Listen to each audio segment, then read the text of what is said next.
এই মুহূর্তে বাংলাদেশে হাজারো অনৈক্য আছে রাজনৈতিক দলগুলোর মধ্যে, হাজারো বিভাজন আছে, একে অন্যের সাথে মারামারি কাটাকাটিতে লিপ্ত।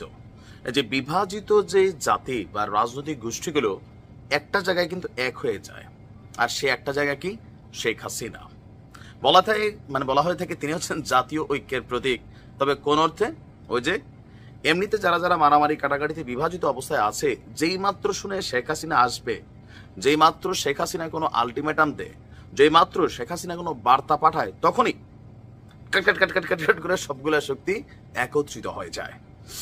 এটা গেল 8 মাসে বেশ কয়েকবার প্রমাণিত হয়েছে যে আওয়ামী লীগ ইস্যুতে অন্তত রাজনৈতিক দলগুলা সবাই একজোট।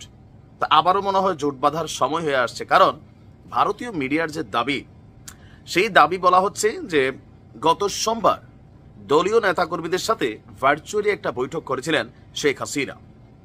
তো শীঘ্রই তিনি দেশে ফিরবেন এবং আওয়ামী লীগের সমর্থক যারা আছে তাদের উপরে বিভিন্ন জায়গায় অন্যায় অত্যাচার হচ্ছে। সবগুলা যে ইলিগেল তাও না, লিগেলি হচ্ছে। যেমন ধরেন, একজন এমপি তিনি আদালতের মাধ্যমে জামিন পেলেন, ওই ব্যক্তি আদালত থেকে বের হওয়ার পর কোনো রাজনৈতিক দলের নেতাকর্মী ছাত্র জনতার নাম দেয়া ওনাকে প্রকাশ্যে পিটাইয়ে আবার পুলিশের কাছে দিয়ে দিল। এই মনে হয় আরেকটা মব কালচার এদেশে এস্টাবলিশ হয়েই যাচ্ছে। যাই হোক, এর মধ্যে এরকম অনেক ঘটনা আছে। এই যে ঘটনাগুলা, কারো বাড়িতে ভাঙচুর হয়েছে, যারা সন্ত্রাসী কর্মকাণ্ড করছে তারাও যেমন বিপদে পড়ছে, আবার আওয়ামী লীগ করতো কিন্তু ভালো মানুষ, তারাও বিপদে পড়ছে। তো এই যে অবস্থান, সে অবস্থার জন্য তিনি বলছেন যে চিন্তা করবেন না, আমি আসতেছি। কবে আসবেন এটা তিনি স্পষ্ট বলেন নাই, তবে তিনি বলছেন প্রায় ঘন্টাখানেক আওয়ামী লীগের নেতাকর্মীদের সাথে ভার্চুয়ালি বৈঠকের পর সেখানে তিনি বলছেন অস্ত্রশস্ত্র নিয়ে আওয়ামী লীগের কর্মী, তার উপরে হচ্ছে আপনার পুলিশ আনসারের উপর হামলা করা হলো। মুক্তিযোদ্ধা, সাংবাদিক, সাংস্কৃতিক কর্মীরাও বাদ যায়নি। একটা বিভৎস পরিস্থিতির সৃষ্টি হলো।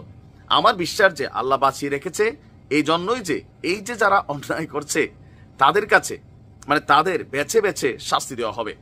বাংলাদেশে সন্ত্রাসীদের কোনো ঠাঁই হবে না, তাদের বিতাড়িত করে শান্তি ফিরিয়ে আনা হবে। তো এর পাশাপাশি তার বক্তব্য যে তিনি একা দেশে আসবেন না।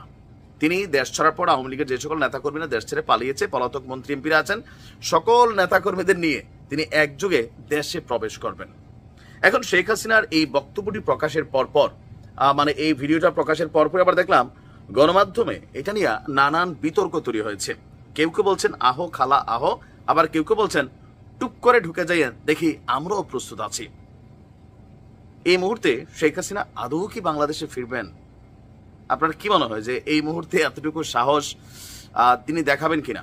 আর যদি আসলেই তিনি এমন কোনো সিদ্ধান্ত নিয়ে বসেন, তাহলে দেশের মধ্যে কি পরিমাণ অরাজক বিশৃঙ্খল পরিস্থিতি তৈরি হবে। এই যে একটা উত্তাল ঝড় উঠবে, সেই ঝড় 5ই আগস্ট যেই পরিমাণ জীবন না হারাইছে মানুষ, এর থেকে 10 গুণ পড়বে। তবে আমার মনে হয় না যে তিনি এই মুহূর্তে এই ধরনের কোনো সিদ্ধান্ত নেবেন। রাজনৈতিক বিশ্লেষকরা বলছেন এটা বেসিক্যালি রাজনৈতিক যারা নেতাকর্মী আছেন তাদেরকে মানসিকভাবে চাঙ্গা রাখার জন্যই তিনি এই ধরনের বক্তব্য দিচ্ছেন। তারপরেও সময় বলে দিবে। ভালো থাকুন।